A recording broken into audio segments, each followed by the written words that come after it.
Here we go. Great for me, I don't struggle.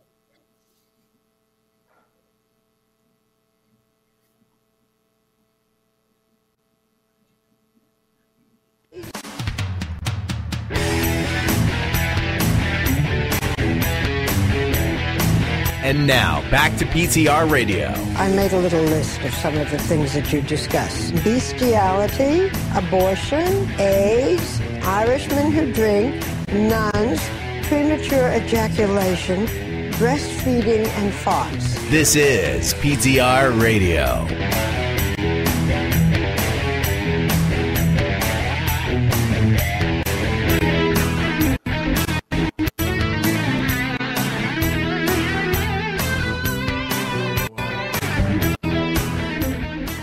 And welcome, everybody, back to another edition of PTR Radio here on the fabulous Interweb. That's right. We took an extra week off. Isn't that fun? But we can do that from time to time. And, it makes life interesting. In this case, we want life to get less interesting. And that's why we took an extra week off. Pretty much. We're in a world where we want life to calm down, and I don't think it's going to happen. I see the title of the show, and I'm just like, oh, did he really go there? Look at me. Look at me. Look at me. I am your president now. I couldn't help it. I really couldn't help it. You know? So, yeah, it's one of those kind of years so far. You know, everybody's hoping that 2020 gets over as soon as possible, but I don't think it's going to get any better. I think we're going to go look back on 2020 and go, man, those were the good days. No, I don't think so. I think 2021 is going to – I don't think it's going to get any worse, but I don't think it's going to get, like, magically be better like everybody's hoping it will be. There's still – I'm optimistic that, you know, this summer we'll be able to start hanging out again. Yeah. Could be. And you're gonna see like barbecue grills and smokers become there's gonna be the new shortage on apple wood to put in your smokers. Well, I have my new pellet smoker finally, and I do have applewood pellets for that thing. And I gotta say, I am definitely a believer now in pellet smoking. That's the way to go. So if that does happen, keep an eye open for the pellet smokers when there's the big rush, or just buy one now. Yeah. You know, there's speaking of the next rush, because they're already advertising shortages, because there's going to be another potential phase of lockdowns. It begs the question: what is the next great grocery store shortage going to be? It was toilet paper last time. So what do you guys think it's going to be this time around? Well, it's not going to be turkeys because the grocery stores are full of turkey. So I'll go with cranberry sauce. Mike, what do you think? What are they going to run out of? I'm trying to think what's in season. I think pumpkin. Pumpkin. See, you're going with the traditional because usually they always run out of pumpkin anyway. No, I think it's going to be even worse, like canned pumpkin and what have you. I think you're not going to be able to find canned pumpkin because everybody's buying pumpkin pie, or everybody's making pumpkin pie. Yep. In order to sell, right? See, so the same way there was a shortage on, was it peanuts a couple years ago? Yeah. Not to the point where you can get them, but like good quality peanuts, you couldn't find them because Costco went out and bought the biggest peanut farms. Mm-hmm. So something like that I see happening. I am going to go with one that already has happened, and I think it's going to get worse. I am going to go with butter. Because butter always traditionally has run out anyway during this time. Have you been hanging? No. Yes. No. Have you been hanging out on the Isle of Shame page? No. Where these nitwits from the Aldi Isle of Shame are buying like 15 to 20 pounds of butter at Aldi in a single trip? That's a normal trip for my wife, for pre-baking season. So, the toy's up, by the way, Mike. I got the toy finally. Cranberries in her freezer. That's good for me. She is famous for her cranberries. Here's I'm not sure what this is about. The 27th of October, is that show available anywhere? What are they talking about? The 20, yeah. That was an old one. That actually, Mike. Okay. We already answered that. Yes, the 27th of October show was made available. It was on our podcast feed and all the normal outlets. We had somebody asking about the show, Mike. Somebody wanted. Yes. They were Yes, desiring the show. Freezes.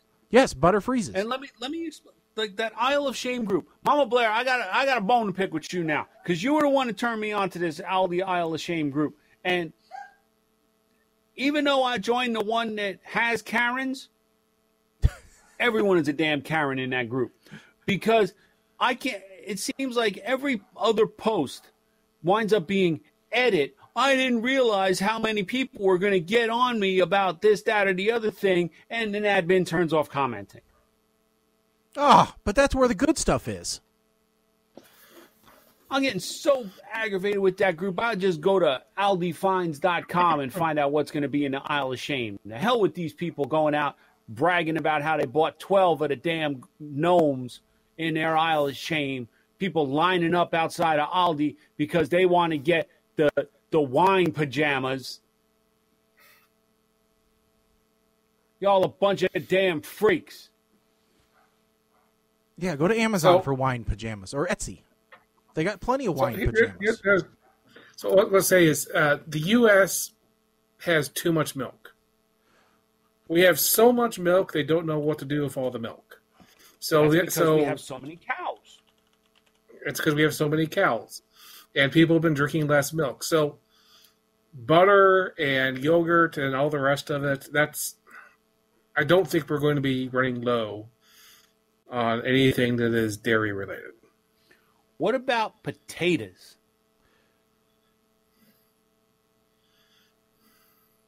I don't know. Citrus. Citrus might be a problem with all of these hurricanes and stuff happening now. You compound that with or any kind of tropical type fruits. You mean all the snowbirds can't come back to visit their family for Christmas with crates of oranges? No, actually, I was referring to, like, what are we up to now? Hurricane Theta? Thanos? Is that the next one? Yes. I don't know. Yes, it's going to take every other house. I mean, it's... But seriously, I'm trying to think now. All of those storms that hit the Caribbean, is there any food product that is very popular that comes from Caribbean? Like, I know avocados don't come from there, but like, are avocados in danger because of all of the? They're from Mexico. I know because of the song. Yes, that's what I was thinking. Avocados from Mexico. And Florida really hasn't been hit by hurricanes much this year, so I'm sure the oranges are doing fine. Okay. I don't know. I haven't. See where I'm kind of going with this. Bananas? I haven't invested in the concentrated orange juice market yet. So. Who dis? Oh, jeez. I'll be back. All right. So, I love his ringtone, though. So, Florida orange crop. Let's just see if we can find anything about the crop for 2020 and see if there is any. Oh, wait. Citrus crop expected to be lower in 2020 and 2021. Doesn't paint a rosy picture for orange and grapefruit growers. So who knows? Maybe it's not so good. So that means that 3 to 4 years from now, maybe we'll have a shortage of orange juice. They're predicting an 8.4% decline in the orange crop, coming in 62 million boxes lower than normal.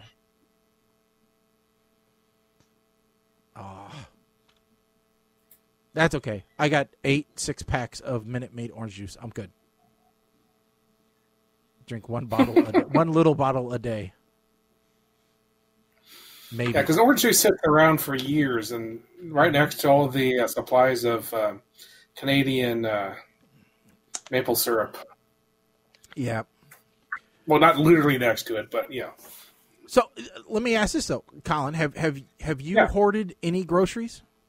Not hoarded. Have you prepared or gotten maybe shopped a little earlier than normal, or have you made sure to purchase anything in particular ahead of time? We've gone. We thought that there was going to be a run, but we haven't really stocked up. It was more of a It's early. It's already early in the day. It sounds like people are going to be running for the supermarket. So let's go ahead and go to the supermarket first and pick up a couple of things we need. Oh no, I'm not pick up. If you're a pick up a couple things we need person, then we're in a totally different class. I have decided I am not going through the apocalypse hungry. All right. If I'm going to, no, it's not going to happen. All right. So, one, I have half a cow coming next month. All right, that I'm planning for. But in order to have that delivered, I'm going to have to clean out some freezer space. And you know how many freezers I have in my house? Quite a few. All right, but right now, there's stuff with chicken and pork. And beef light is the problem. So that's why, thus the order of cow. But I do have bacon. I got plenty of bacon and plenty of sausage. I made sure of that. The wife says, well, we only have 15 pounds of bacon left. And I'm like, well, we better put some on order because this is crisis. All right. I will say the last time we went shopping, we shopped from 3 different stores. Do you want to take a guess on how much my total grocery order, including a trip to the liquor store, was? And it wasn't a large trip to the liquor store. Including liquor. Wow, about $4,000 then if you had to stock in more liquor. No, it was only we didn't fill up the back of the car with liquor or anything, but it was just shy of 4 digits. So it was, but that takes care of grocery shopping for a while, and then you don't have to go out and get anything else. And I'm of the opinion of canned food doesn't go bad relatively quickly, and most things frozen have a decent shelf life on them. There's no harm in having a little bit of extra. And I'm not one of these people that go and buy out the place, right? If you need one, buy 2. We talked about that before. But don't leave it so that other people don't have a chance to get some food as well. So don't think that I'm, playing that card. And your supermarket sweep and get lots of stuff, but very little of each one. Yeah. That's, yeah. So, let's see here. So Mama Blair says, I got 2 cha-chings. Yes, for those who don't know, she's selling masks on Etsy. And her phone is constantly cha-chinging to her. And then reminds me of when people line up at McDonald's for Beanie Babies. I would assume the store. Yeah, boy, I worked during McDonald's, during the Beanie Baby craze. And oh, you did? I did. I was there, yeah. I bounced between the grill and the front line during the Beanie Baby craze. And boy, that was ridiculous. For those of you that are too young to remember, Beanie Babies were a thing for a hot minute. And now people who collected them, for money, are going, I spent all this money in Beanie Babies thinking that they were going to be worth thousands of dollars, and now I just have all these toys around that are worthless. find me a Beanie Baby collector that will pay top dollar for anything, because they don't exist. No, because the Beanie Baby collector already has them all. Yeah. Of course, I just found a Rubbermaid tub in my laundry room that's full of, I don't know if I talked about this before, but Star Trek memorabilia. So I got like the Micro Machine sets of the Star Trek vehicles. Oh, nice. Yeah. And I've got books and magazines and trading cards. And, I've got a little tricorder that comes out to like a little miniature transporter medical bay playset. Some of them have not been opened, but they still have the Kmart $5 discount price sticker on them. So I can tell how much I paid for them. Let's see. On eBay, Micro Machine, Star Trek. They're not going for much. Completed. Yeah. All right. So what did I miss? Not much. Okay. We were talking about how prepared are you for the apocalypse? How much have you pre-bought? How well stocked is your bunker? So far we've figured out that I just kind of go to the supermarket using the usual normal pattern and get stuff as needed. Which is reckless behavior. Reckless behavior. And in the case of an actual apocalypse, I'll just need to get a gun and go to Shaggy's. Ha! You think I'm unarmed? Do you? I have a large brisket at my disposal. I can just whack you on the head with it. Oh, I'm not saying I want to attack you with the gun. I just probably need to use the gun to get through the crowds of people trying to knock down your door.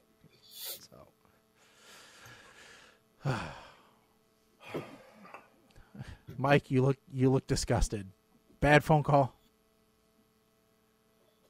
You don't have to talk about it. Well, I'll just be real high level about it. Yep. Because nobody involved with it listens to this show, so I can talk about it. But my stepfather fell a couple weeks ago, and it's been he's been trying to avoid at all costs going to the doctor because we're all pretty much we've come to the realization that he's going to have to go for physical therapy. Mm-hmm. Because he can't walk up and down the steps at this point. And so it was a call from my mother, basically. She spoke to the doctor today, and she was giving me the rundown of what's going on. But I'm just so frustrated about the situation because it's one of those that probably could have been prevented. I gotcha. If it was tended to when it first happened, the week before Halloween. Yeah. And that's why I'm drinking the peanut butter whiskey tonight. So. Yep. Yeah. So I think that is a good segue, Mike, into potentially Shaggy's bartending. Yeah, I have to figure out what the heck I'm going to drink though, because I haven't even looked. I have not even looked. I haven't done nothing. I'm so ill prepared, Mike. Just don't make it anywhere close to as big as you did last time. I'm not making any more rocket fuel. No. Now, I'm assuming that this came in like right after I stepped away. So, Banana, did we decide what we think the shortage is going to be? No, we didn't. Okay. Banana sounds good though. Bananas. They're already not in season. Yep. There's a season for banana? Yeah, there's a season for bananas. Yeah, she's got 2 more Etsy's. Okay, so I think maybe we'll make... But I just don't have... 2 cubes of sugar. Ugh. All right. We'll come up with something. But right now, for it. Let's go to the bar.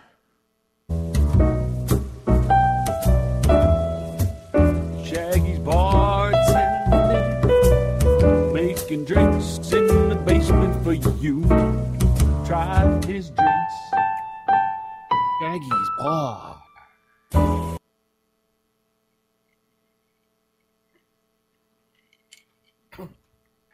I just noticed that you rearrange everything when you go to the bar too. All right, Mike. He can't. I don't think he can hear us. You can't hear me. No, okay, I can hear you. Sucks. Can you hear us? But I can't hear you. Hold on. Oh, just. All right, try just again. Make it great. Just make the damn drink. Ugh.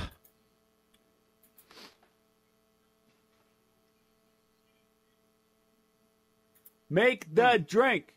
Make the drink.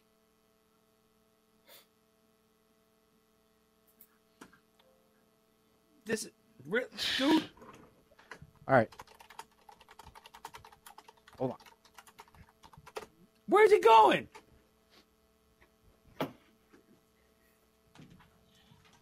This is. Ugh. All right, what the hell did you say? Because I couldn't hear a thing. Just make the damn drink. But you couldn't hear me. So? No, we can hear you. You couldn't hear us. We can hear you. Oh. Okay. All right. Yeah, make the drink. All right. Oh, no wonder. This is better when he can't hear us. We can make fun. Is that you back there? What's the guy? All right. You or... Make the damn drink. Make the damn drink. We don't need to hear you. Dance, monkey. Come on. All Make right. the drink. So, and I still can't hear you, so it doesn't really matter. But anyway. Okay. So what are we going to make tonight? I really don't know. More fun for us, that's for sure. So it'll be fun because now they can just do commentary and I won't hear a damn thing. So, you know, awesome. This is the best part. This is the part you guys love the most. Drinking more mead. Okay. Sour cherry. Okay. Mead. So what we're gonna do is glass. Oh, what the hell? Let's just grab You who? Captain Morgan. All right. That goes good with Actually, stuff. Our good friend Nate told me about this, and it's not anything terribly fancy. Little ice.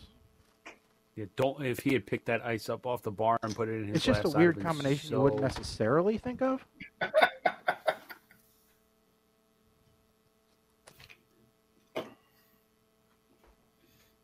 Combination. What is that? Is it probably Given how tonight's going, healthy. Well, okay, healthy. So Morgan. diet do.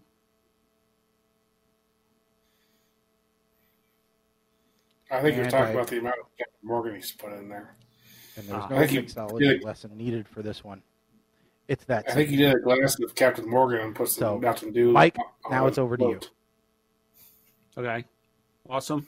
Okay, so yeah, I'm just drinking straight up Squirrel peanut butter whiskey. I don't know if I'm guessing he did Diet Dew. Looks like that from the label. Yeah, I didn't have time to come up with any kind of fancy recipe or nothing. And wow, you don't even get the control room coming back or. That's because they blocked us for that. Well, he changed up the music. Yeah. So apparently, did you see that the last show was not viewable on YouTube anywhere because we played that 30-second clip from Community?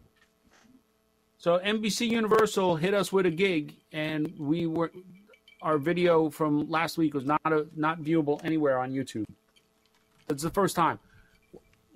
What? Not viewable everywhere. What? That's stupid. What? What? All right, now you can make fun of me properly for having. We can hear you. We just can't see you. Oh well, yeah. That's why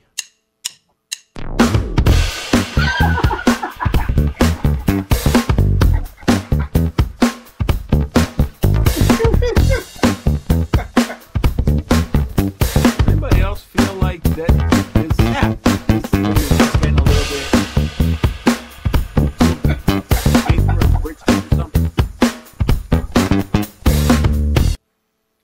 There we go.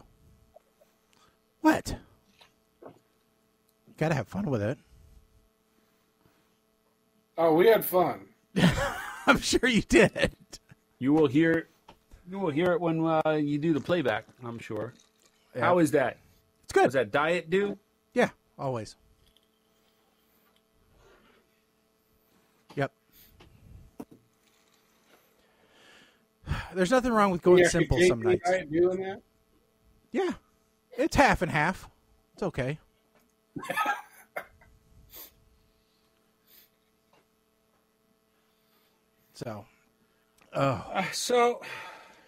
Okay. Mike, you had mentioned, that there is now a state which is off of your travel list, thanks to Election Day. It did. Yes. There were a lot of states which were proposing legislation that would allow them to basically decriminalize marijuana. That's been going around the nation for a while now, correct? And in fact, yes. New Jersey was thinking about it. Mike, how did that turn out? Are you guys pot friendly now? Well, no, not sort of. So we hit the fork in the road where you could either go, left to pot land or right to communist China. And the state decided to turn left. However, we've got about 1,900 traffic lights we got to get through before we can reach the dispensary. Okay. Because now, being that this is Jersey, they have to figure out exactly what all the laws as far as the tax rate, where the tax money goes, can municipalities charge a tax, and what's the limit on that? All the legalese now has to be decided. Okay. And experts are saying that could take up to a year. Yeah. Well, that's typically the time to implementation, from the time that it passes to the time that they actually start issuing licenses. Realistically, that's what I've seen in other states, because I had to help out with some of the stuff from Illinois. It's a year from the time of passage to implementation, because it does take a while, because they can't really start a lot of that process until it passes. Has been what I've been told from government officials. They can't even entertain the option until it passes. So they don't start writing policies until then. So I forgot. Now I understand. But going back to when I shared the article, yes, Oregon basically said, "Oh, y'all are decriminalizing marijuana. Here, hold my beer." Mm-hmm. They decriminalized or voted to decriminalize marijuana, OxyContin, heroin, mushrooms, cocaine, and meth. Yeah, they made their state the first in the United States to decriminalize the personal possession of illegal drugs, including those that Mike did. Measure 110 was passed by a wide margin in unofficial returns updated Wednesday morning, passing by 58.47% to 41.53%. The ballot measure reclassifies possession of small amounts of drugs as a civil violation similar to a traffic offense. Right, that's... Yeah. They only decriminalized having. Right. They left it criminal to sell it, manufacture it, etc. So it's not the same thing as marijuana.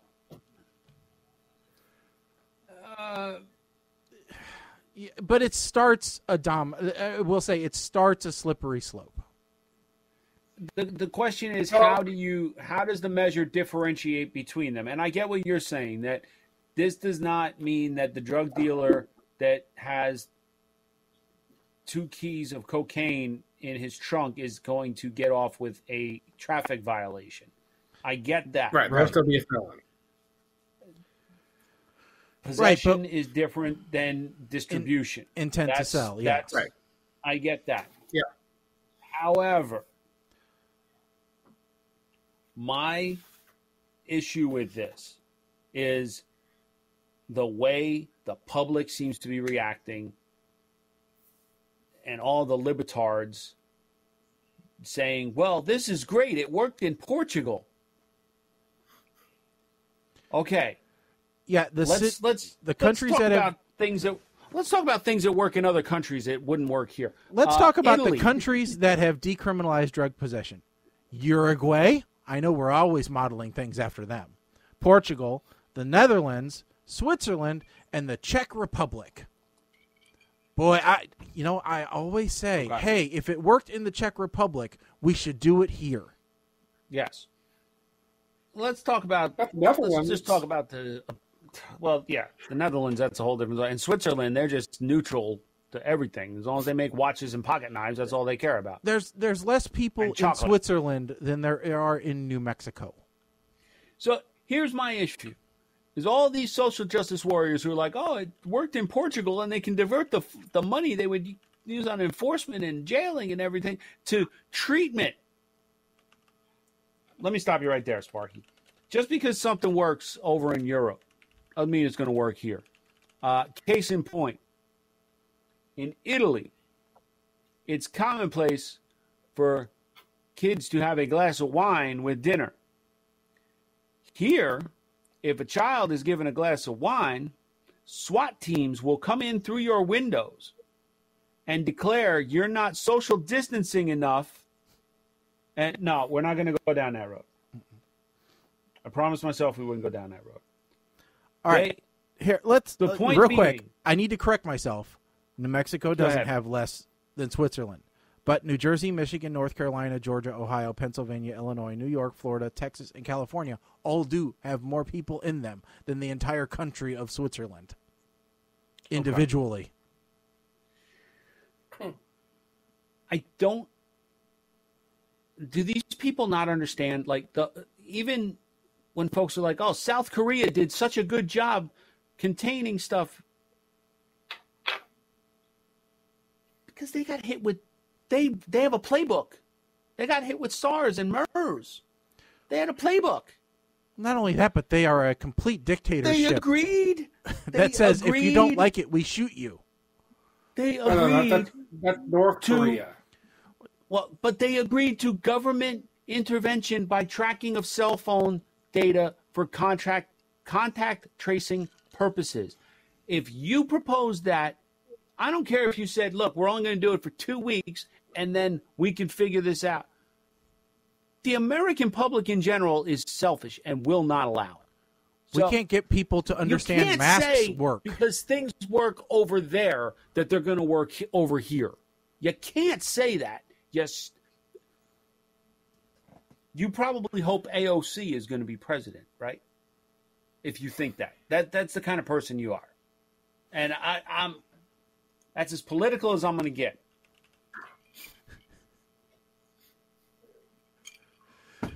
God, and then they had riots the day after this vote passed. They had riots in Oregon.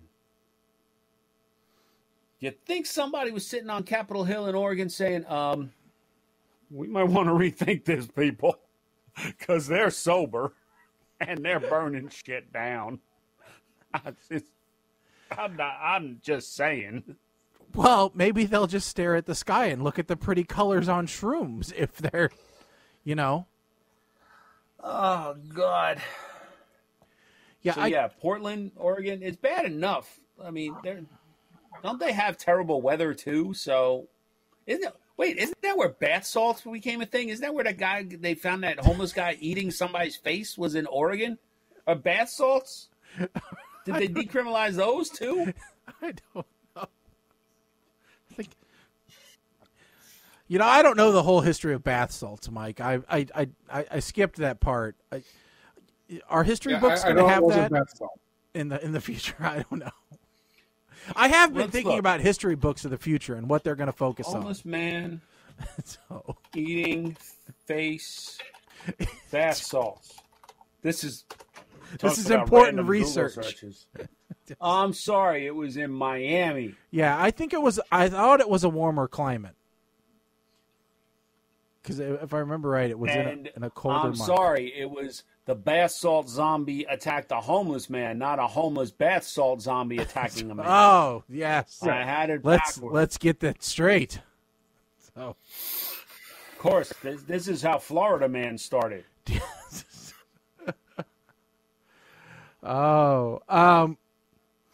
Let's see here. Okay, let's talk about. Let's move on to something. Let's talk about anything else. Okay. So let's talk about TV, because Colin, we started talking about some of this TV stuff. Yeah. Yeah. And so a lot of shows are starting to come back now. Yeah. Yep. Yeah. Some are, some good, aren't. some bad. My wife actually got me on the Alexa intercom and said, "Hey, did you see the Price is Right today? It's the first post-COVID Price is Right." And I said, "No, I'm working." And she said, "Well, Drew Carey looks like Santa Claus because his hair's long and he's got this big white beard, and I just thought you might want to look." And I'm like, "Working." So I said, "Okay, that's nice." And she goes, "Well, I know you like Drew Carey." I'm like, "Okay, yep, working." And now I gotta look. So now I'm doing an image search for Drew Carey. New quarantine look. Let's see. Well, that was from August. That doesn't work. So I gotta look for one that was from today. Now all of a sudden, past 24 hours. It's not that big of a beard. Dude, I don't know. Well, I found one from. Okay, so the taping here. I found the taping from. This was actually the episode that aired today. Because it says this is from 6 weeks ago, but the post says about to tape my first COVID era Price is Right. Okay. No audience, entire crew in mask. Okay. He does kind of look like Kurt Russell from the Christmas Chronicles, just with a tree. I was gonna say he does look like Kurt Russell. I will give him that. I will give it that. Yeah, he for sure. Yeah, he's got a Kurt Russell look about him, and some of it's because he's with the beard filling out his face for sure, and the longer hair, parted down the middle. It looks like he's got a little bit of a curve happening back there behind the ears, so a little bit of party in the back. Yeah, and the semi-handlebar-ish mustache. Yeah, it's not a bad look for him, I got to say. No. Yeah. So some shows are back. What I've been finding very interesting is how NCIS has been dealing with it. So I don't know how the mothership is doing it. Oh, I do know. Okay, so NCIS Los Angeles has basically jumped forward in time to post-COVID. NCIS New Orleans is smack dab in the middle of the worst part. They got people driving cars of COVID and crashing and people dying, and they don't have enough room for the bodies. They're the whole shebang there in New Orleans. I guess the mothership, NCIS itself, is actually going to jump into the past. So they're going to do bunches of stories about things happening in the past, like the moment when Gibbs met Ducky for the first time and stuff like that. Okay. So a little bit of everything going on, even within a show that's in a shared universe. It sounds like they're doing that to be able to film new episodes while following social distance guidelines, the same way that when The Walking Dead comes back, they're going to do a bunch of like how they got here type stories to show like focusing on a character, and this way they have minimal crew interaction for each episode, which kind of makes sense. But I wonder how quickly people are going to sour on that. Like, you can't do an entire season. I was like talking that. to my wife because the Pioneer Woman, all right, Food Network, has been having her children film the show for a while now. Yes. Colin is talking NCIS. Yeah. I'm talking The Walking Dead. Yeah. You go to a cooking show. I don't the watch Pioneer Woman. I don't watch a lot of television, okay? None of my reruns of 80s television shows know what COVID is. All right? Night Court never had a COVID episode. True. It's not entirely correct. Well, I'm on season 5 of Night Court, okay? And Harry just got tossed off the bench, and Christine is being sworn in as a judge right now. So they don't know what coronavirus is. All right? Dan getting a STI is the closest thing that they get. So I do remember Benson, they had the drill where they were in the nuclear lock or the nuclear bunker. I want to figure out which episode that is because I downloaded Benson. I mean, I found it on a streaming platform. So I do want to find that one because I thought it was a funny episode. So I just have to throw in, you're throwing in old shows, and so I've just gotten from a streaming platform my own very, very old show, Riptide. Nice. Yet another show that no one has ever heard of. Yeah, I remember that show very well. Was it Murray? Was he the nerdy guy? Maybe. I just got it. I remember they had a boat, they had a helicopter, and the boat was named Riptide, and there was an episode that had a helicopter that looked just like Airwolf. Yeah, that's all I can read. The screaming Mimi, somebody right? gave Murray the helicopter, and the main helicopter was the Screaming Mimi, which was the giant Sikorsky old school Vietnam era helicopter. I remember this show. Yeah. And they had the red and white Blazer that they drove around in. All right, so let's get back to it. Yeah, so, I may have to find what streaming platform you subscribe to. So the Connors came back, and they're right smack in the middle of COVID at its worst. Everyone's in quarantine. Everybody's out of work. Everybody's, essential, this, that. This. So they're hitting the stuff head on.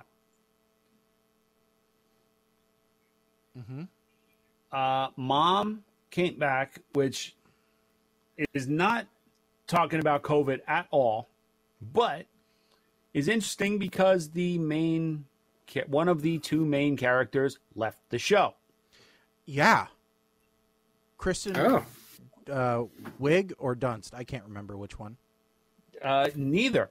The character's name is Christy. It's Anna Faris. Oh, okay. That one. Yeah. They all look alike. So she left the show. And I thought it was to do other things, but I don't know what she'd be doing. No, it's to take care of her husband who fell off the wagon. Okay. That was a big reveal on his. No, I'm being 100% serious. No. You're thinking of Dax Shepard. Yes. And she is not married to Dax Shepard. That's Kirsten Bell.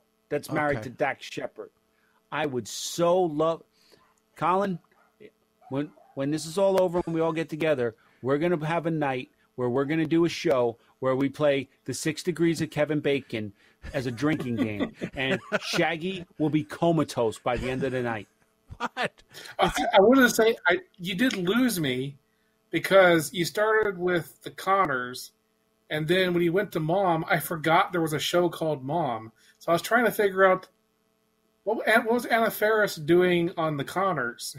Was she married to one of the characters? Because I haven't watched the show at all. Well, you should watch the show Dads. That was a pretty good show. Sure. No, it was. It was a good show. I don't know why they canceled it. Seth Green. I'm trying to think what else came back. So The Blacklist came back, but I haven't watched that yet, so I can't tell you. The Blacklist was actually interesting because the season finale, they only got half of the filming done. And instead of shelving it or scrapping it together, what they did kind of a Scanner Darkly type cut scene where the scenes they didn't get to film, they did animated with the actors doing the voices, which I thought was kind of a cool solution. The one that really caught me so far is The Good Doctor. Mm-hmm. I saw a promo for this. The first 2 episodes were smack dab about life in a hospital during COVID, and it progressed through all the stages. How they were able to do this so... There were a couple of scenes, let me put it this way. One of the characters actually was played by our favorite Bayou Sheriff Gator Hunter, Lachlan Monroe. Oh. Plays a patient. I saw it. I was like, wow, he's one of the main storylines across both episodes too. They actually touched on pretty much any place you sat during this pandemic, whether you were a frontline worker, someone sick, dealing with a friend, whatever your situation was, there was a part that you could relate to. They covered every frickin' base possible. I'm curious to see how the rest of the season goes, but... Well, as I was saying before Mike lambasted me for watching a cooking show, Pioneer Woman has been filming, thanks to her children, filming everything for her. All right? And what I mentioned to my wife was, look at this. They're only using iPhone Pros to film everything. Their complete camera equipment. I'm like, look at that. 1, 2, 3, 6 iPhone Pros. You know, okay. Some on steady tripods, some on, gimbal mounts, whatever. I'm like, but, they're doing all this. And I'm like, in your opinion, because she's watched more than I have, has the quality of the show suffered any? Because the only thing that's really different is she talks to the kids behind the camera and you get to see the people behind the camera now. And she goes, no, if anything, it's a little bit nicer because it's more of a personal touch. And I said, so see how much money they could potentially save? Because you don't have all that expensive camera equipment. You don't have all that camera crew. You don't have, lights and grips and all those other, union people to pay. Not that unions are bad. I'm going to disclaimer that right away, okay? But I'm just going to say, and a lot of these people did start out small, and then networks picked them up, et cetera. I'm like, so it's not like they don't know how to do this on a smaller scale. And I said, I bet what they do is they film everything, and then they ship it to the editors, the original editors, who then take all the shots, put it together, and produce the show. And my wife said, yeah, they ship it off to her editors in England, of all places, doesn't even get edited here in the U.S., at least according to my wife. And then they put the show together and send it back to Food Network. And so I said, well, I wonder if they're going to keep this up long term. If that's going to be the case, how long does this go on? Because as this has gone on, you've seen the at-home setups get better and better and better with these folks, which you would expect that because they have more money than we do. And honestly, at the beginning, it was embarrassing how well our production was versus theirs, And so I just thought that was, to me, that was interesting, that it looks like, potentially they could keep going that way and not lose the audience. You know. Yep. Well, because here's the thing. I mean, so this is my iPhone 12 Pro, and while it's very thin, so it doesn't have the lenses cannot be maybe as quite as good as a full-sized camera. The thing is, this phone has a chip in it more powerful. It's basically the same chip that's in their new MacBooks they're coming out, which apparently are faster than an i9 Intel processor. So the secret really is just how fast the processor is at processing the camera images. Well, so I think we're going to see more and more of this coming over the next couple of years, where these phones, whether they're from Apple or Google or whoever they're from, are just going to become the cameras that everything's using. Not only that, but that phone, even at, let's say it was $2,000, okay, is still cheaper than a 4K or 8K video camera, right? Yeah. So even if, and you're only producing down to 1080p anyway. The only reason you want those larger resolutions is so that you can crop stuff out to get more shots out of it, right? So if I can buy your phone for $2,000, or I can buy an 8K camera for $40,000, which is what some of them run, I can buy 20 of your cameras for that, and I can have a ton of shots to choose from, And if one of them breaks, who cares? You know where this is going to really take off? When you find out that Avatar 2 was filmed entirely on the iPhone 14 Pro, because by the time he starts filming it, well, and that's where, yeah, I mean, that's what you're going to see. Like, I think Lady Gaga's her new album that just came out, her music videos that accompanied it were touted that they were filmed entirely on iPhone Pros. There have been some films that have been done on iPhones. There was one called Searching for Sugar Man that was done. Evidently, let's see here, what else? That was done, I know for sure.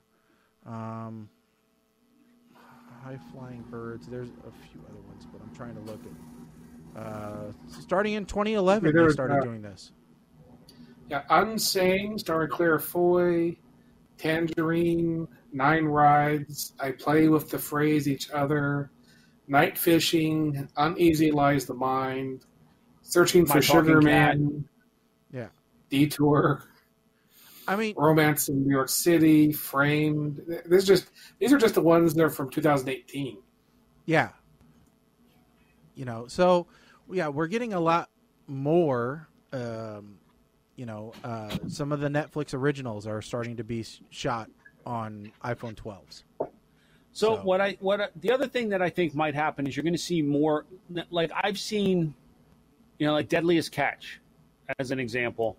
Because I watch, that's a show that I watch, but I know they make extensive use of GoPros in the filming. Yep. Like they'll mount GoPros like on the hook that they throw to pull in the pot. They mount them on the actual pots as they're dropping them to the ocean floor. I've seen them. They put them. That's what they use when they do like Keeping Up with the Kardashians. They have the car that's completely wired with like 3 GoPros. Yep. They did the same thing for all the technology, the Top Gear stuff too. GoPros were used a lot. I wouldn't know, but you're going to see the GoPros get better as well. So you're going to have, as opposed to an iPhone that's a multifunction device, you're going to get a better camera that's. Well, yeah, and between that and you see the evolution of the drone footage and everything else being used. Yeah. I mean, there were I don't remember what I was watching a Linus Tech Tips where they were evaluating a Tesla. Okay? They got a licensed pilot, because in Canada you have to be a licensed pilot to use a drone for commercial purposes, to fly a Mavica drone. And the shots were beautiful. I mean, it doesn't take a genius to fly some of those things now. Anybody can. So yeah. Okay. Speaking of, so Linus Tech Tips. I don't particularly like watching his stuff because I think he's knowledgeable, but I think he's somewhat arrogant, and there's just something about him that rubs me the wrong way. But a month ago, a video popped up as recommended on YouTube where he was building a PC for a Twitch gamer that's apparently pretty famous named Too Mad. Okay. So Too Mad posted up the behind the scenes video.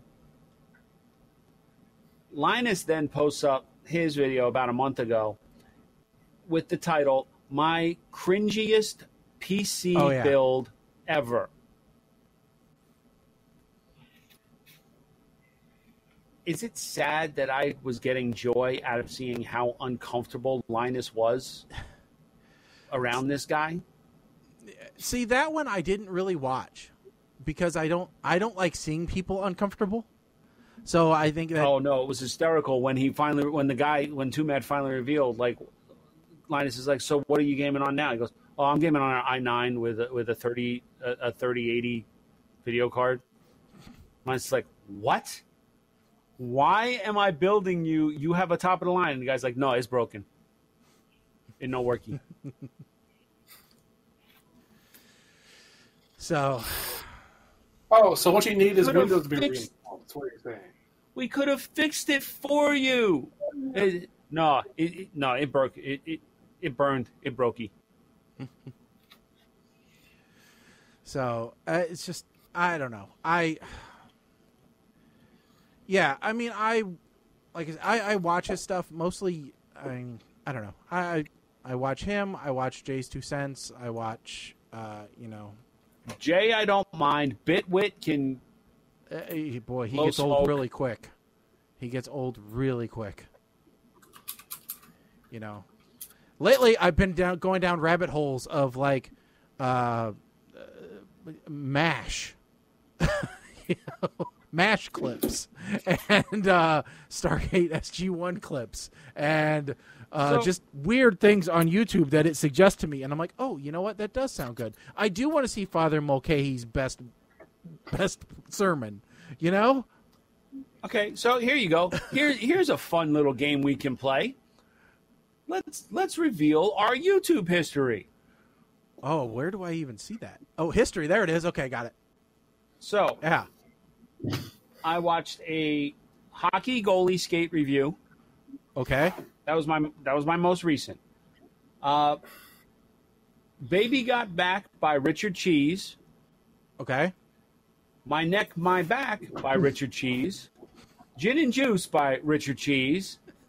Savage, which was released just a month ago, which was proof that Richard Cheese is still making cover songs. Really went down a rabbit hole, didn't you? Savage. Classic booty. Savage. Kate McKinnon shares the SNL impression that grossed out Mila Kunis, which was from like 2 years ago. Then I got some K-pop stuff, which is probably not a good thing. And then finally, what is nougat? Okay. Educational. And why is it in every candy bar? Oh, I thought you actually meant like NUGET, as in like the software thing. Nope. You thought? NOUGAT. What is nougat? Okay. Colin, which one did you think it was? Did you think computers? I'm sorry. You say nougat, I immediately think programming. Okay, good. Yep. I'm glad I wasn't the only one. He was thinking Creamy Center. I watched a 12-minute video explaining what a Three Musketeers bar is made out of. I think I saw that video. I didn't watch it, but I saw it go by my list. All right. So do you want to go down any more, Mike, or is that enough? What else? So there's a couple of videos about hardware installation on an Intel NUC because we can talk about this one, programming gods. So I finally replaced the hard drive in my NUC, the mechanical hard drive with an SSD and an NVMe, right? Mm-hmm. So I clone it, put the NVMe, clone it, pull out the 2.5 hard drive, reboot it. Your PC cannot be booted because BitLocker is enabled. What is this? What is this sorcery? Yeah, don't do that. That doesn't work. Well, yeah. No bueno. First of all, I didn't even know what this stuff was, and y'all's ears were probably ringing because I'm like, these sons of bitches probably knew about this. Didn't warn me about nothing. Nothing with this. It's your work machine. They probably implemented a policy on you. That's not a work machine. I use it for work, but it's work to access a virtual machine. That I own this. Well, who was the idiot that put BitLocker on? Don't put BitLocker on a personal machine. I didn't even know what it was. Well, I do, but that's beside the point. Well, yeah, so it came up with BitLocker, and so did it ask you for the put in the code? It asked me to put in a USB key containing the BitLocker code. I'm like, I don't know what that is. So I put the other drive back in, and it boots up. I'm like, okay, let me do some investigating here. Pull it back out. What is this? So then I find out I can log into my Microsoft account and find out what the BitLocker unlock codes are. I have not rebooted this machine yet because I don't know if I'm going to have to input that stupid freaking code every damn time. Well, because apparently I missed the big step that two big steps. One, not knowing that this stupid encryption software was even on. Yeah. And two, if you're going to clone the hard drive, you got to turn it off first. Yeah. Mm-hmm. Yep. Do that first. But if you put the code in, you should only have to do it once. And that's something that every so often with BitLocker, it can lose its mind and ask you to put the code in, even if you didn't clone the hard drive first. So immediately, my question is, the next time I logged into my father-in-law's PC remote to give him a little tech support, meaning, how do I get Solitaire back onto my taskbar after this Windows update? Mm-hmm. Okay. First thing I did was to log in to make sure that there was no BitLocker on his machine, because heaven to Betsy, trying to explain to him what he's got to do in order to unlock it over the phone. Well, explain to him. I love my father-in-law, but we know our limits. There's a reason why I have Splashtop installed on his machine and starts up every time he reboots. Explain to him the need to have BitLocker in case someone comes in, breaks into his house, steals his hard drive out of his machine, or steals just the CPU portion of his machine, takes it back to their layer, and tries to get into his stuff. Okay, stop. That's what because this is the man who has private browsing turned on by default and had me install Chrome just so that he could go to the weather site and enable ads so that it doesn't give him a hard time trying to see like the weather forecast. So Chrome is on his machine is a dedicated weather browser. He should go to Weather Underground. Everything else is done with Firefox. Do what now? He should just go to the Weather Underground instead. Yeah, Underground. AccuWeather. That's his jam. And I ain't telling him any different. The man's got 3 AccuRite weather stations set up. I ain't telling him nothing about nothing. Okay, and so he owns guns. Okay, I ain't telling him nothing. Okay, so here's my history. Life-size real Iron Man suit Mark 43 by Toys Asia for $365,000. Oh, I thought it was a 3D printing application. No, it's an example of the toy actually working. It's life-size. Ask Adam, was Mythbusters intended to be educational? 12 minutes. It was a really good question, actually. Is this too extreme, or Iris RTX 3080 Extreme 10 gig video card? Linus Tech Tips. Actually, that was Short Circuit. On your left, Steve Rogers and Sam Wilson running scene from Captain America: The Winter Soldier. Electro Swing playlist. Ender 3, how to change filament mid-print. Steve Rogers military training flagpole scene, Captain America: The First Avenger. Tony Stark's AI all abilities, Jarvis, Friday, Karen, and Edith. Star Trek Voyager, are situations getting worse every day, from Course Oblivion. Star Trek The Next Generation, Data takes a ceramics class. Transparent aluminum, Star Trek's technology is now real, learn about it.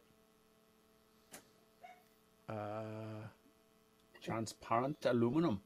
Rich Girl by Hall & Oates jazz cover by Robin Adele Anderson. Top upcoming comedy movies of 2020 and 2021. Super Intelligence trailer, Melissa McCarthy and James Corden. Saved by the Bell reboot trailer. And my daughter's 6-year-old ice bucket challenge video that I shot for her. Somehow it came up in my recommended videos. I completely forgot about it. So that's as far as I want. I'll go through my history real quick. I'm going to be skipping things that are not really my history. My account is on the main TV as well, so other people's random things show up because I pay to not have ads on YouTube. Mm-hmm. So we have some Good Mythical Morning, Everyday Astronaut, Complete Guide to Starship, Falcon 9 versus Starship, SpaceX from last night because, had to watch that. Let's see, a couple Doctor Who videos for some stuff with the Master I hadn't seen. Some more Good Mythical Morning, Lock-Picking Lawyer, Hydraulic Press Channel, the Try Channel, Irish People Try Celebrity Alcohol 2. A reaction video of Weird Al. I enjoy watching people watching Weird Al for the first time. That's a fun pastime. Also, watching people listen to Bohemian Rhapsody for the first time. That's fun. Let's see. Got some Viva La Dirt League. Several postmodern jukeboxes that I was listening today while working. Let's see, some Legal Eagle talking about what if President Trump won't leave the White House. Diz Unplugged talking about DVC dues. Let's see, a Tech Moan with the King of Boomboxes. Video on the Peter Molyneux terrible Kickstarter. Some people smashing iPhone 12s. Because, it was Millennial Movie Monday, so I had to watch Ashley Burton see Blues Brothers for the first time. Let's see, Freaking Reviews, Project Farm. Project Farm, that's one that I can get stuck in a rabbit hole on all the time. Yeah. Which windshield wiper moves the most liquid per hour? We're going to find out. Never heard of it. He tests the crap out of that stuff. Oh, he's crazy, man. When it comes to galvanized nails, what kind and brand actually hold the best? We're going to test shear strength, vertical strength, and we're going to test corrosion ability.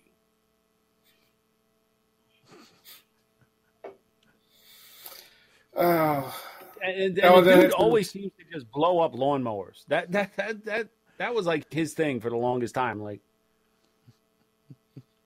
does Slick 50 really protect your engine? We're going to find out how long this lawnmower engine will run before with no oil after being treated by Slick 50.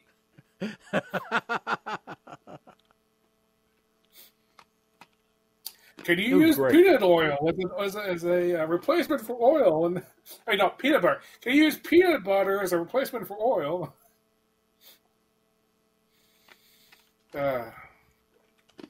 And then end up my videos for what I was watching. I watched a James May testing quirky kitchen gadgets because he has a cooking show on Prime now.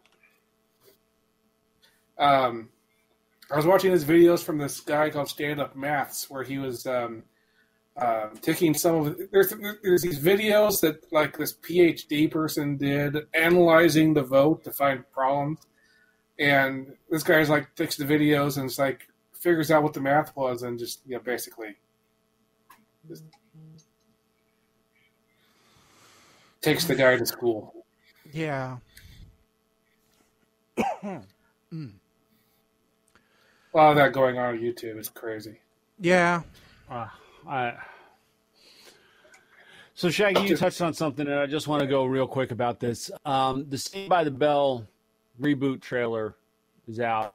Yeah, it dropped. And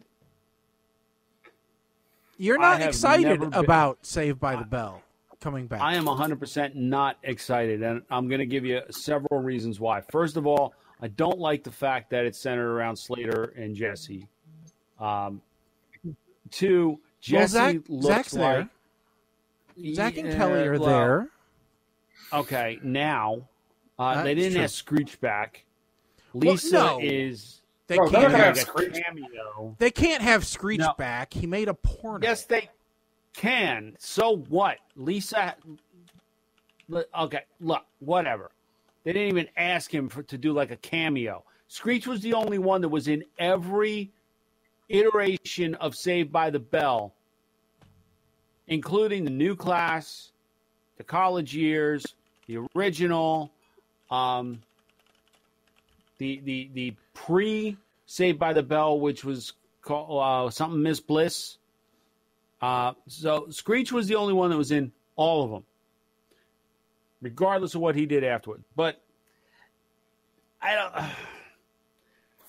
Mario Lopez is another one who his ego just seems to take over when he gets involved in stuff, and I am just not. I am the anti-Jesse at this point. I am not excited, and I just can't hide it. Let's see. According to the producer, they're open to Screech showing up. It's up to him. Whether that's true or not. Is he still in jail?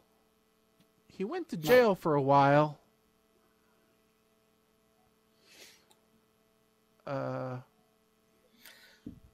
According to the producer, they do not have a specifically nerdy character in the new series. Of course they don't. Yeah. I think what they're saying is they purposefully not replaced Screech. Okay. All right. So the Screech goes up.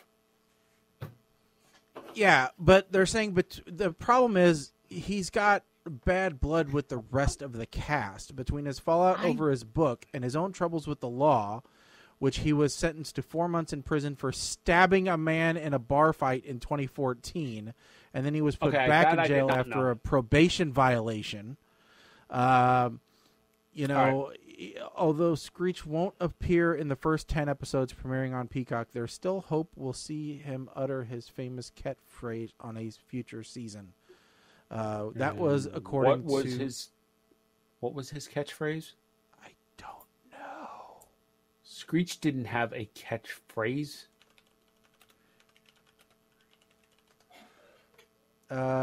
Screech powers, he was an adorable dork. Even Zoinks was his catchphrase. So I guess there's this weird video on YouTube from Mario Lopez's show Extra where he interviews Dustin Diamond about his book. And I was looking at the comments here.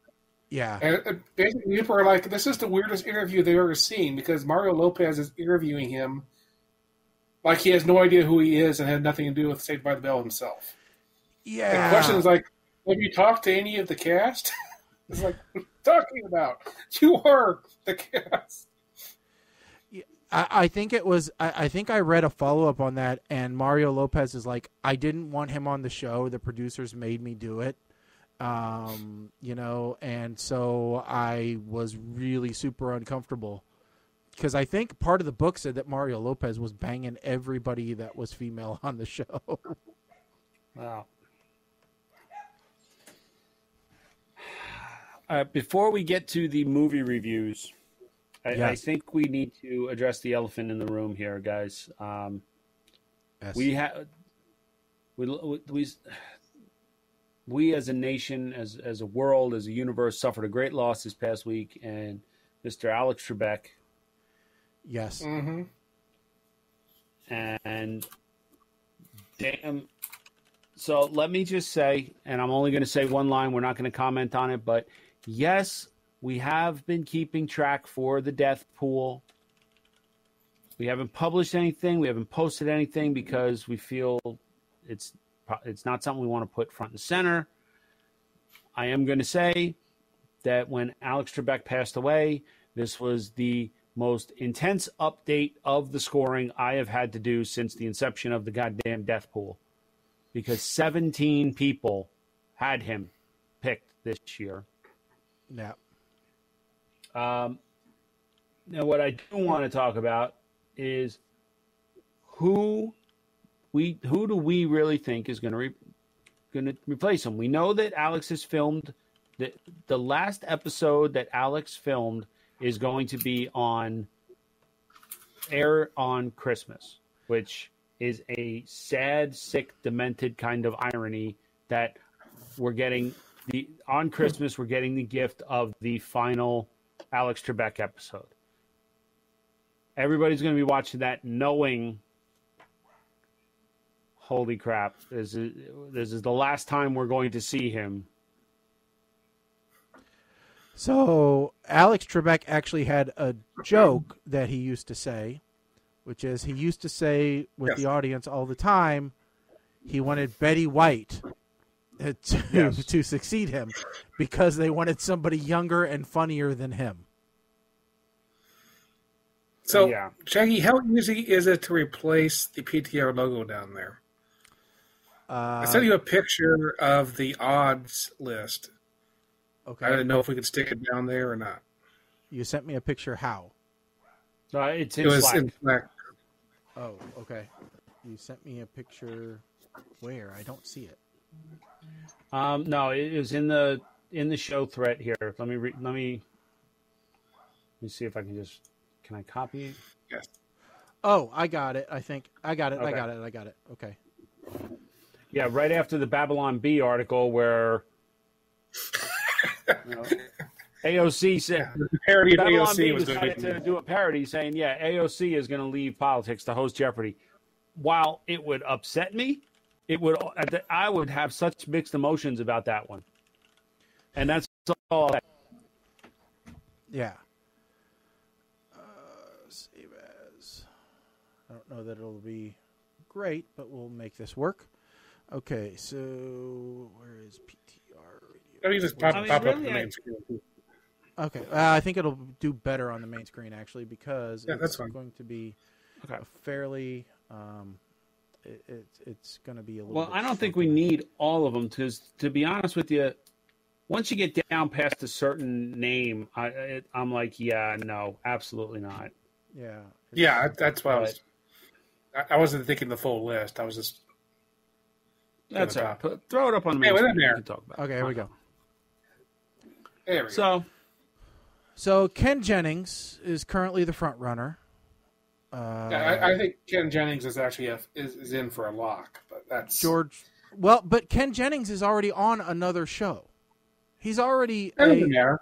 I know, but George Stephanopoulos. He's going to be on the new The Chase. And the way that The Chase works is that the chasers don't show up in every episode. Yeah. They take turns. So there's only going to be there's only 8 episodes or something like that. But Ken hasn't he also come out and said that he said he wasn't in the running or that he didn't want the job, or didn't he? No. Didn't he kind of dispel the rumor? Here's the reason why I think it's a lock. They actually, at the beginning of the year, they made him a producer on Jeopardy. Oh, really? I did not know. Yeah. So that's the reason why I think it's a lock. He's already attached to the show as a producer.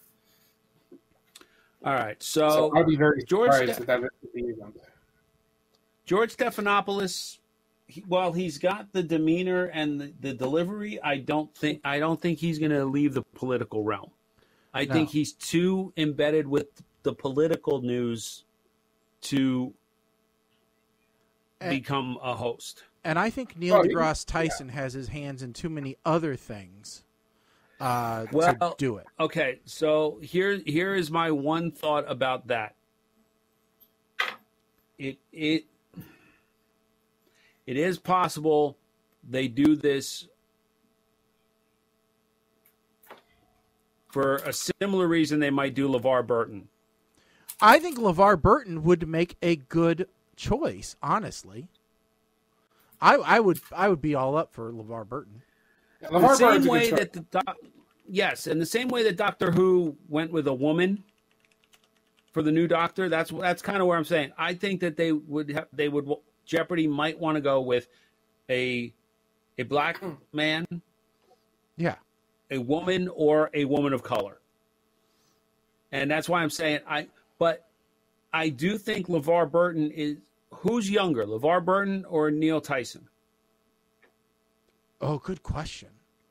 I don't know. LeVar Burton is 63.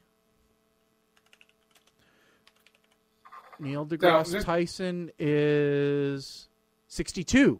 So there's a year between them, but all right, LeVar's a little older. There's not a huge difference there, but that could be a decide. If one of them was like 70, they might, and one was 50. You'd want to lean towards a younger person. This way, you're not potentially putting yourself in this position sooner, where you got to find another host.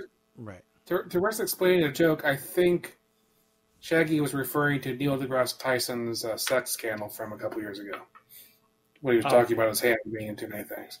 No, I wasn't. I was actually talking about he's already in Cosmos. He's all over the. Any smart show you see him on a lot. I was thinking as a very. No, I wasn't talking about him being a sexual man. At the same time, that is a reason they might have problems there. Who is Alex Faust? I'm looking it up. He is a sportscaster. No. That does play-by-play voice for the Los Angeles Kings. He's a 31-year-old white man. He ain't got a chance. Okay, but let's just say that in 2018, Alex Trebek himself did say that Faust could replace him as the show's host. Yeah, that's the reason why he's on the list at all. Yes. I would say by the time you get down to Jimmy Kimmel, it's like you might as well stop there. Well, it's like Neil Patrick Harris. That's not going to happen. No, but you do have LeVar Burton. Ryan Seacrest would be a terrible host. It'd be all about him. Tom Bergeron, he could probably do it, and he has time. Tom Bergeron. Tom Bergeron has been the host of everything. But here's my issue with. He could probably pull it off. He could pull it off, but would he? Would he do that for ABC after how they treated him with Dancing with the Stars? Yeah. Oh, yeah, I forget it's ABC. Jimmy Kimmel, don't see that happening. Katie Couric, maybe. Laura Coates is an American legal analyst, and this plays into the woman of color. Yeah, so Mina Kim's I don't know. Same thing. I don't know enough about her to be able to say whether she'd be a good host or not. I'm just stating, I'm sure that people would say, if she did get the job, people would say they would gave say, her the job. Yeah, they would say, right or wrong, they would say it was an affirmative action hire. Yes. And thank you for clarifying that for me. I was afraid I was not explaining it well, and it was coming off wrong. Yeah. Trevor Noah would never take that job. He is doing way too well at The Daily Show. Is he? Both Jane Lynch and Neil Patrick Harris are two big personalities for Jeopardy. And Jane Lynch has the weakest link now. Yeah. Yeah, and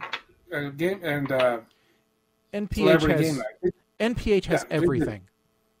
Now, so just going down the list anyway. Wolf Blitzer, no way. No.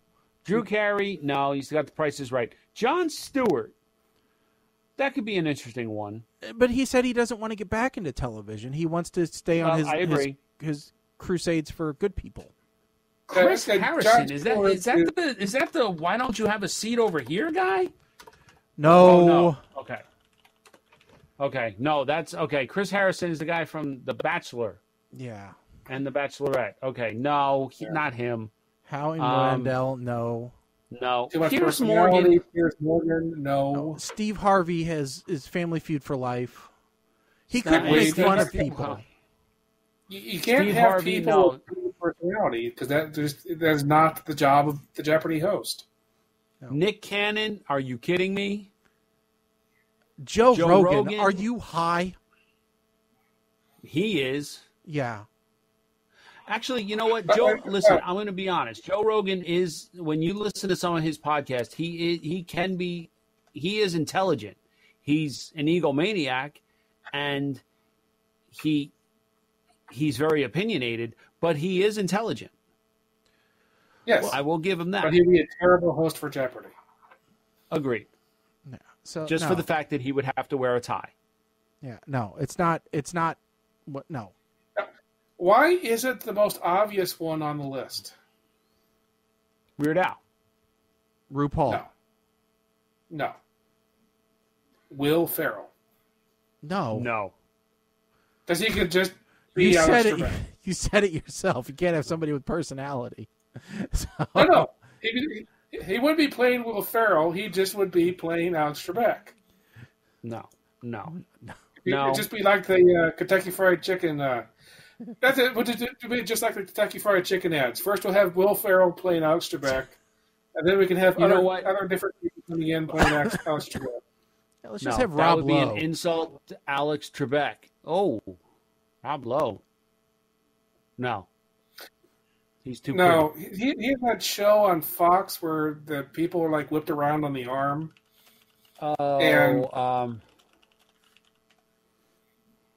Yeah, Ninja. I know which one you're talking about. Maybe a Ninja or something like that. Ninja something. Oh, I know who should be there. President Camacho. Terry Crews. He needs work. Terry Crews is already busy. Yeah, but he's busy for like a month at a time till that project fails. And then he's on to the next doing one. America's Got Talent.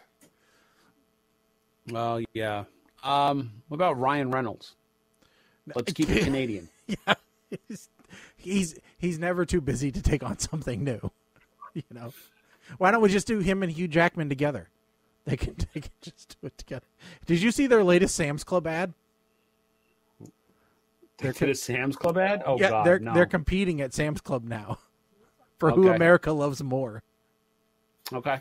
You can buy either Laughing Man coffee or Aviation Gin, and they're taking votes on which one sells better. Yeah, that's fine. I will say his ad with Rick Moranis for Mint Mobile. Rick Moranis is my favorite ad of the year. He has got a good eye for advertising. I will say that. Yeah. You know, he knows how to play it well. Oh, maybe they could get Johnny Depp to host, because apparently he's not going to be doing anything anymore. Oh, why don't they just get that other newscaster guy who had the button that locked his door? You know his name? I don't remember his name, but you know it. Shatner. No, we don't have 2 hours to watch Jeopardy. You know, Mike Tyson. Okay, he wouldn't know how to pronounce half the words. You have to answer with the article. So real quick, we also have like celebrities who obviously would not be the new host of Jeopardy. So the number one person who definitely is not the new host of Jeopardy. Donald Trump. Al Roker. Well, he couldn't be. No. Al's got too much going on. Al has cancer himself. Well, he's always looking at what's going on in your neck of the woods, so he is busy. Yeah. But no, because the point is, it was revealed just very recently that Al Roker has been diagnosed with cancer. Well, he had it, but he's got it again.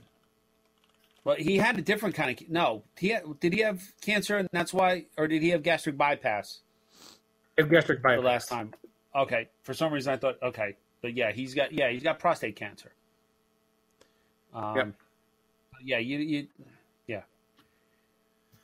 So, well, it is that time, gentlemen. God damn. Darn, I just started looking up actors you don't know you know, and I thought any of them would be great. Lachlan Monroe. Well, I was looking at he could host Jeopardy. Harry Dean Stanton, although they'd be replacing him shortly. William Sadler. Do you know who he is? William Sadler. Harry Dean Stanton, I know who he is. He was the father in Red Dawn. He was the father in Pretty in Pink. He was the main. Who? William Sadler was the main bad guy in Die Hard 2. 2. Yes. Die Hard 2. So he was Simon? No, Die Hard 2. That was Die Hard 3. Oh, okay. Die Hard bad. 2. Sorry. This guy. Yeah. Oh, what the hell else did I know? What do I know him from? He was also in recently? Bill and Ted's Bogus Journey. That's it. He's dead. Yeah, he's death. Yeah, he's dead. Yep. But speaking of weird names, I thought I'd go Richard Dean Anderson. He's not doing anything else. No, he retired. He's not doing television. I know he's not doing anything else. No, he's not Canadian. No, he'd have to work out again. He looks a little puffy. Wait a minute. Can we stop and give a moment of silence to the other great loss we've had since the last show? Okay. Who? Sir Sean Connery? Well, yes. Oh, yes. You should have brought that up a long time ago. Yeah, I mean. Well, I was drinking. I'm sorry. He was part of the show. I mean, my wife woke me up that morning. She never wakes me up this way. She stood in the door. She woke me up. She said, and before she even said good morning, she said, "I'm sorry." And immediately I'm thinking, what broke? She said, Sean Connery died. Oh, I didn't want to get out of bed. No. We work so close with him, especially you, Mike. Long hours in the studio. I mean, God. It's tough. It's tough. It's tough on all of us. And just back to that list, Clancy Brown, I would have known him right away, by the way, because that's the Kurgan speaking. That's what triggered the Sean Connery memory there. Yeah. I'm not sure how many people on that list are actually alive, though. Oh, quite a few, I think. I know. I just noticed like Joe Polito's there. I know he's dead. I think they should just have a random YouTube video tryout, and they should just go with a nobody. Is Bruce McGill still alive? Could have him do it.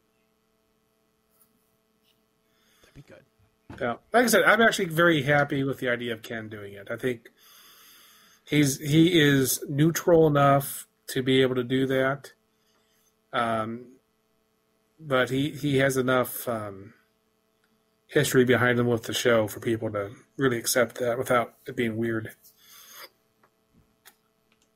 But we'll see. I mean, going back to Drew, he's done such a good job with Price is Right. So I think it's really shown that, yes, you can replace a game show host on some of these shows that have been going forever. At some point, we're going to have to try to figure it out for Wheel of Fortune, too, and I have no idea what's going to happen with that. Well, the only difference there is that Drew Carey replaced while Bob Barker was still alive. So it's a different scenario of whoever steps in to take over Jeopardy. Those are big shoes to fill. Yep. So, all right, let's talk about this. Oh, God. Okay, folks, so we have two movies to watch tonight. One from Netflix called Bloodfather, which is a 2016, I believe, right? 2016 Mel Gibson movie. And then we have a 2016 Amazon movie called Chokeslam, all right, which returns us back to our wrestling side. So which one do we want to talk about first, Mike?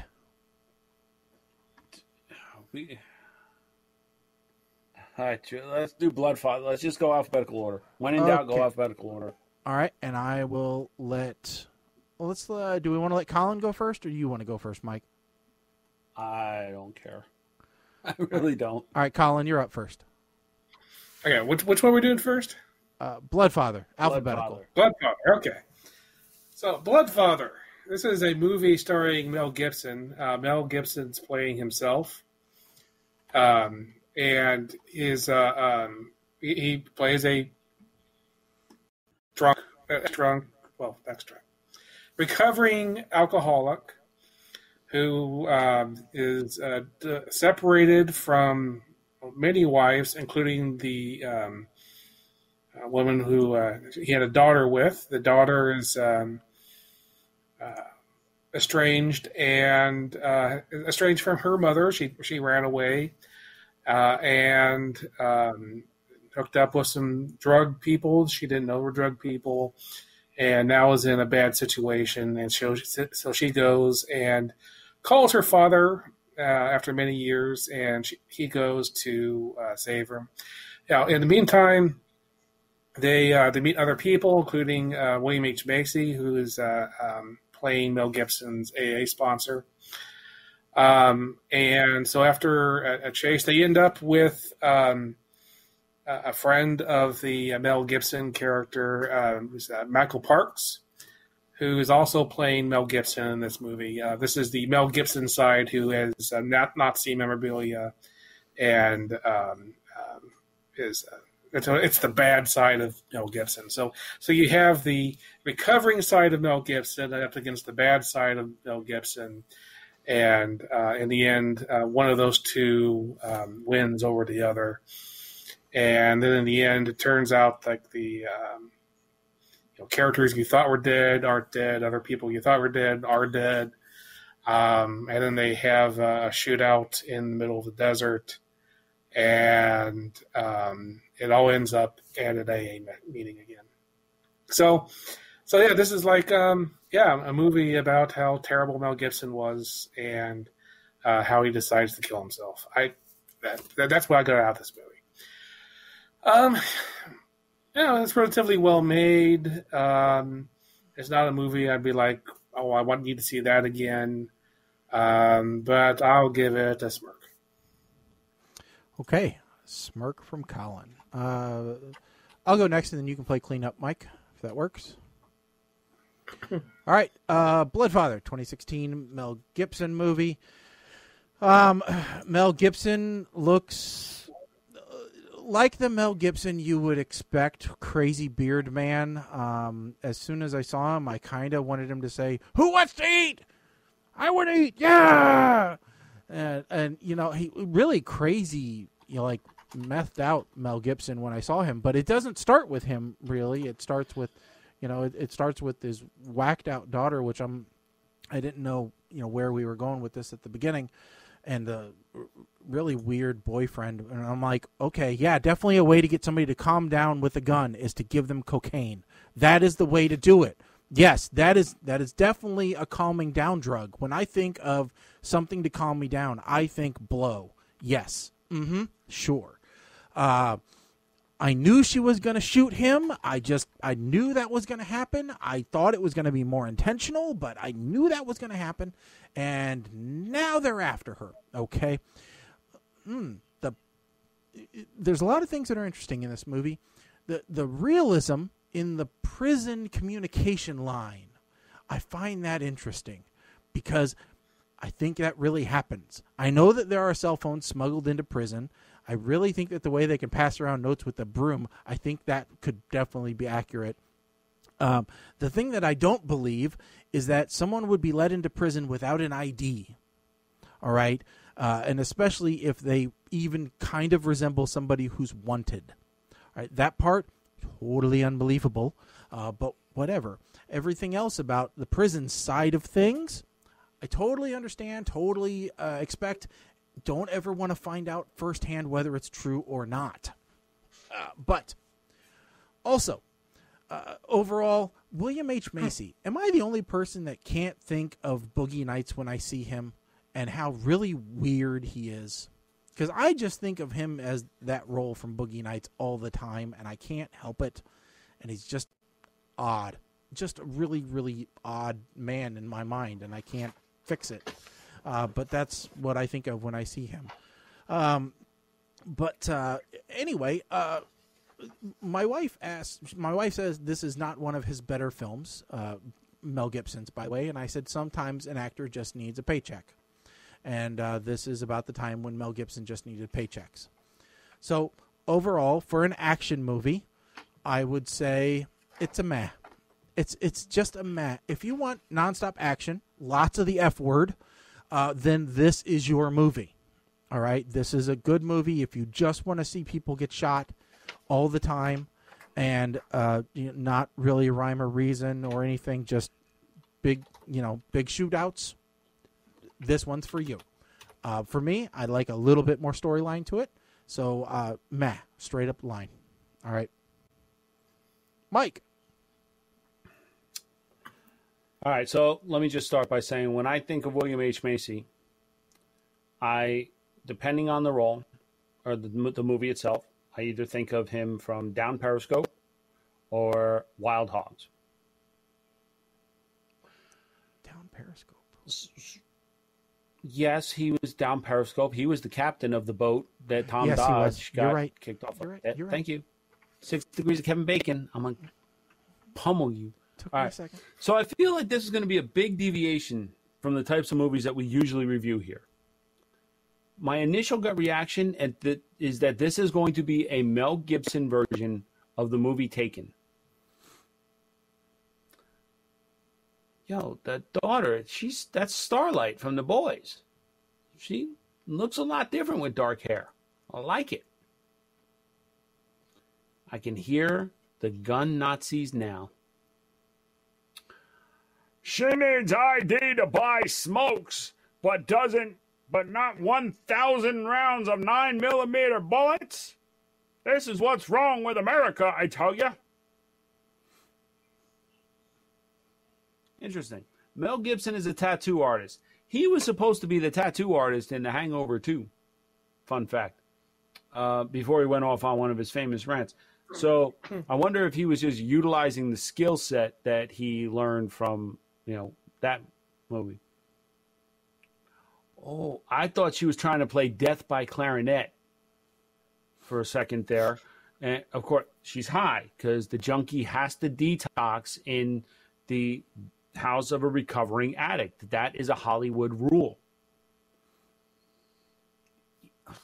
Eve was not white. Really?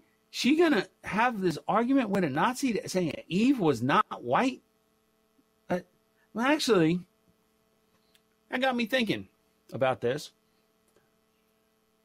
Why do we have to sign a race/color/creed to our gods? Why do we assume that gods are we were created in the image of our gods, not just some? I digress. She's actually trying to have a conversation with the Nazi leader here. I want to know how these shotguns that everyone is shooting are leaving bullet holes like a rifle. and not the traditional scattered holes like we are used to seeing from buckshot. Someone explain that one to me. I want to know, this guy, crazy boyfriend, he wasn't shot in the head. He was shot in the neck. I thought she shot him in the head. And I was wondering how he was still alive and functioning. No, she shot him in okay. I'm gonna give this a smile. I was very, very close to giving this a quote-unquote real movie rating at one point. I was not expecting that to happen when I went into this movie. Surprisingly, Mel Gibson was pretty good. And maybe I was being generous because I appreciated Erin Moriarty's acting in this. And I have become a big fan of hers since The Boys. So... All right, so quite the range on that one. All right, next up from Amazon, Chokeslam. Colin, oh God, you are up first. Chokeslam. This is a movie about wrestling, something I don't know much about. I found myself watching this going, I'm looking forward to hearing what Mike has to say about this, because I'm watching most of this going, I don't understand what's going on. Why is any of this movie happening? It's your standard boy gets rejected by a girl in high school and has had no life since then, and just waits for her to come back and then pursues her again movie. I don't know what percentage of movies from Hollywood have this exact same plot. I'm going to say many of them, and this is one of them. This is not a very good one. I made it through watching this movie, and I found myself having very little opinion of it. I will say, as far as I could tell, it was well acted. It seemed relatively well shot. I just didn't find myself caring that much.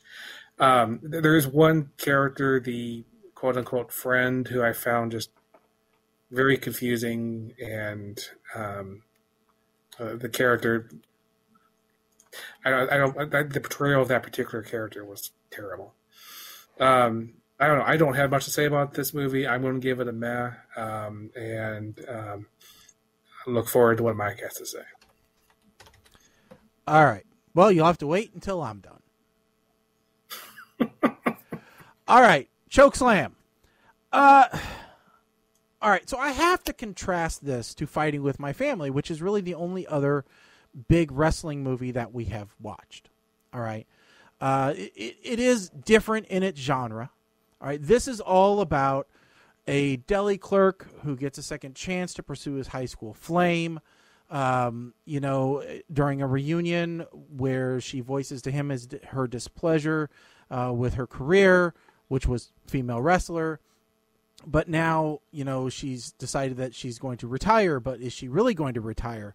So he goes to all the effort to put together a match, but then her boyfriend / manager gets involved, and it all gets twisted up. And, the downtrodden ex, wimp of a boyfriend here, is made more difficult by the fact of, he had a really hard time getting over her at the initial, and there's questions about, did he try to commit suicide initially? And, then you have this, the way the story opens up, which is an attempted robbery that turns out to be by another high school classmate who then becomes his friend over the course of the show. And,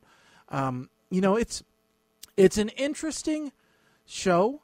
About the only person that I think you're really going to know out of this, you might know Amanda Crew. She's been in a few things, a lot of B movies and things like that. You might know her a little bit from Sex Drive and Final Destination 3 and some of those movies. But, really the only person that I would say that you're going to know is Niall Matter. I don't know how the heck you actually say his name. But you will know him from Eureka, Primeval New World. He's been in several Hallmark movies. He was in The Predator. Christmas at Dollywood. When I told my wife, I'm like, hey, listen, that movie I said that you would hate, yeah, you would have hated it, but it had that guy from a couple of your movies in it. And she goes, oh, what movie? And I'm like, well, you know the guy that I always say he should be in trouble because he's cheating on Joe from Eureka? And she's like, huh? And I said, okay, the guy from Christmas at Dollywood. And she goes, oh, you mean Aurora Teagarden's fiance? Yeah, that guy. He's in it. And she's like, oh, well, did he get the girl? I'm like, no, he got beat up, which was even better. So if you want to see him get his lights punched out, this is the movie for you. Because for once, he's the troll. So that's a good thing. It's nice to see him play a bad guy every once in a while and know that it can actually work. Mick Foley's in here, so if you are a wrestling fan, at least you'll get to see him. Yeah, the story is a bit long to take in. There are definitely some slow parts, but overall, it's the typical, love story with wrestling mixed in as a mechanism for getting it out there. It's not bad, but it's not great. So I'm going to put it on kind of that rom-com, spectrum and give it a meh. So now the time that Cullen has been waiting for. Mike, it's your turn. All right, listen. This is a wrestling movie in the same sense that Goon is a hockey movie. Or actually, this is a wrestling movie the same way Happy Gilmore was a hockey movie. Think about that. How bad of a downturn is it that a therapist is working in a GD hardware store, cutting wood, no less? He was the boyfriend. Now he's trying to get out of the friend zone 10 years later. Okay. There's the man, Mick Foley, Mankind, Cactus Jack, Dude Love, the hardcore badass. Yes. If you haven't read his autobiography, I don't care if you're a wrestling fan or not, go get it.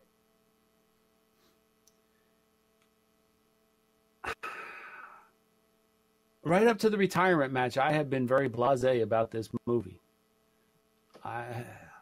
And during the retirement match, I was like, "Oh, we're actually going to see wrestling! Awesome!" And we see naked mommy ass. Look, I feel like this was a Canadian Broadcasting Company Saturday night special. The only thing missing was Rick Moranis in some kind of cameo role. I mean, there was minimal wrestling for a wrestling movie. I guess maybe that's what really annoys me about this. Could have told me this was a movie about the Gong Show, and I would have believed it. So I'm going to give this one a meh. This is a meh across the board, which to me is telling our listeners, don't watch this movie. Just don't. All right. So, next up, we have to figure out what movies we're going to watch for the next show. Now, technically, the next show is still in November. It's the last day of November. It is. Yeah, but I would just say there is one movie, even though it's still November, does need to be on the list because I'm going to be watching it regardless. So, I think what you're talking about is Christmas Chronicles 2. So Christmas Chronicles 2 comes out, is it Thanksgiving Day or the day after? I think so. So, because for those of you that are new to the show, we have a tradition, I guess you could call it, that during the month of December, our movie reviews include at least one Christmas movie in our double feature. All right? It's a thing that we do just to show you that there are, in fact, Christmas movies that are horrible. And, we try and weed them out for you. Or we find them, that could potentially be good, but more often than not, no. We do steer you. Oh, of course, but we did find Merry Friggin' Christmas, one of the good ones. What? Okay. If we are going to do Christmas Chronicles 2, and we're going to start our Christmas stuff now. Okay. Then I have a request. Okay. Also on Netflix, Operation Christmas Drop. Oh, I just saw that on the list. Yeah, quite happy with that one. Yes. I will tell you, there is another Christmas movie that is very high on what is big on Netflix, and I'm going to assume that we do not want to watch Jingle Jangle: A Christmas Journey. Okay, so my question to you guys is, do we want to double up on Christmas movies, or do we want to do a Christmas movie and a regular movie? And I'm not giving you a preference, I'm just asking the question. Yep. I don't care either way. Mike? Well, hold on. Let me look through here, because we have... I only saw two. I saw A Bad Mom's Christmas, and I saw, An American Carol, which is a 4th of July take on A Christmas Carol. I don't know if that one actually works or not. Didn't we... There's one called Frostbite, but I don't know if... Frostbite is not a Christmas movie. The reason I listed Jingle Jangle is it's a musical adventure, and by the time you get to musical adventure, I'm like, no, Mike's going to kill us. All right. Well, look, I'll tell you what, because we got the 30th, and then we've got the 14th, and the 28th is technically, I assume, will be our New Year's show. Yes. So we don't necessarily have to do Christmas movies for that. Right. I would say I'm okay with doubling up, and we'll see if we can find another Christmas movie to throw out there for the 14th. Yeah. Okay. Yeah, we need to see if Amazon Prime's doing any. Oh, I'm sure. Which ones did I look? Did I look through Amazon or did I look through Netflix mostly? But I'm sure Amazon's got plenty.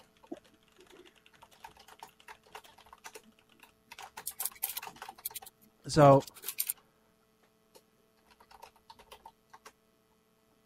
they've got. Oh, is that not Prime? There was one that I was looking at, possibly, which is. Oh, I don't think it's anywhere. Battle Royale? No. No, I was looking at, is The Night Before available anywhere or no?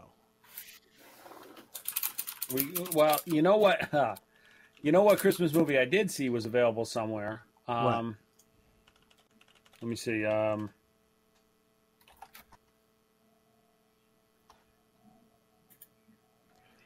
it's not Prime Video. No, it wasn't. Okay. Harold and Kumar Christmas is not on Prime. Where did I see that? I may have seen that on... Oh, it's on HBO. That's where I saw it. I sent you the full list. Full list of Christmas movies?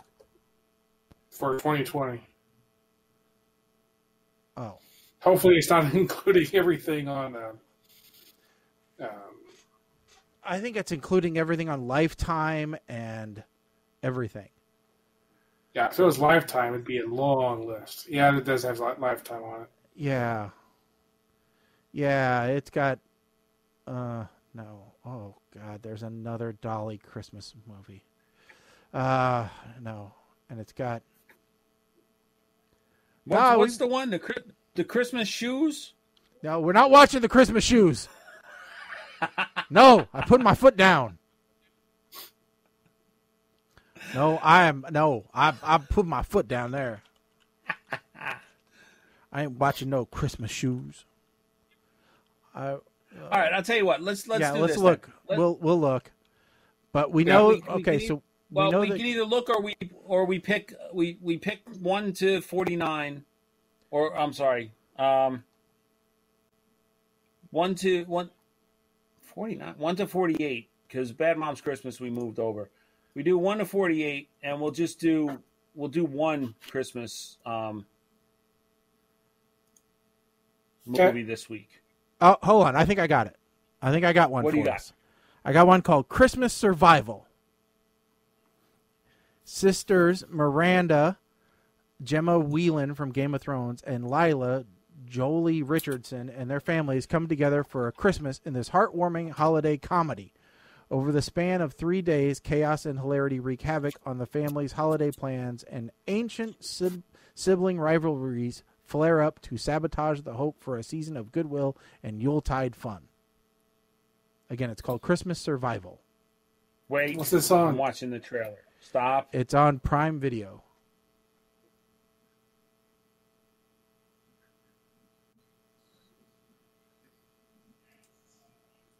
So why is video unavailable? You prick.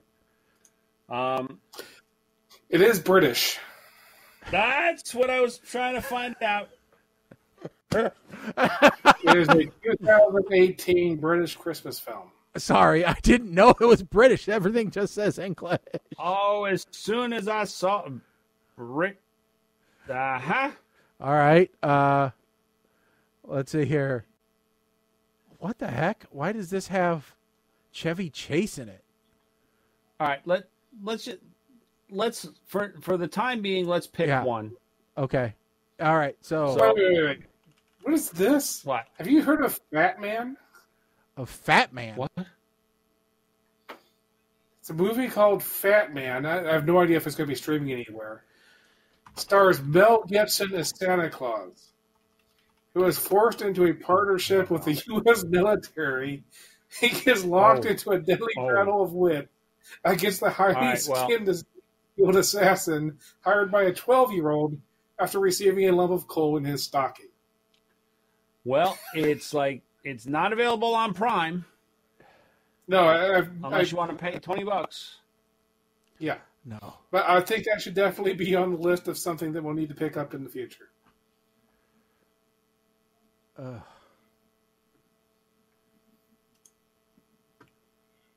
Man.